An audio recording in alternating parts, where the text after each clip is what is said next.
The judgment is completely silent about how learned single judge arrived at such a conclusion and what material was pursued by the court என்று உச்ச நீதிமன்றம் உரத்த குரலில் கேள்வி கேட்டது. அப்போதும் கூட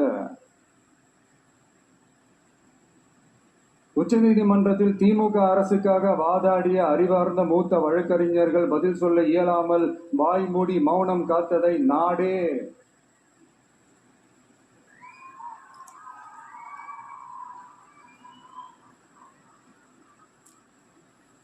பார்த்ததல்லவா?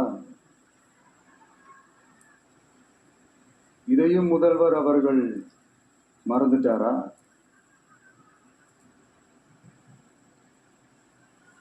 Such petition ought to be dealt with by the division bench, registering as public interest litigation in right earnest and not to be dealt with by a single bench. அதாவது பொது வழிகாட்டு முறைகளான SOP அமைக்கப்பட்டு வெளியிட வேண்டும் என்ற கோரிக்கையுடன் வந்த ரிட் மனுவை நீதிபதிகள் டிவிஷன் பெஞ்ச் தான் கையாள வேண்டும்,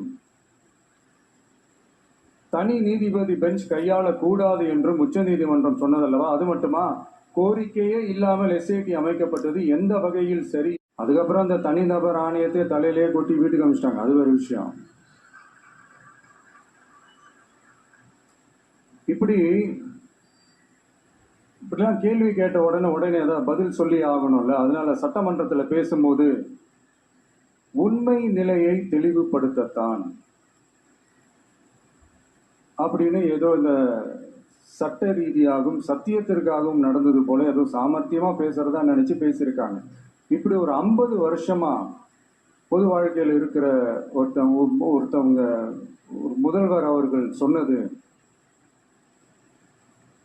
எவ்வளவு பெரிய ஒரு வடிகட்டின பொய் சப்பை கட்டுன்னு நான் சொல்லல, உச்ச நீதிமன்றம் சொல்லியிருக்கிறாங்க.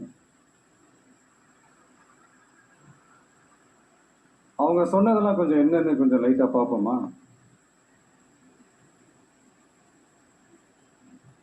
The comments which have been made before the media by the top officers of the police department may create doubt in the minds of the citizenry on impartiality and fair investigation.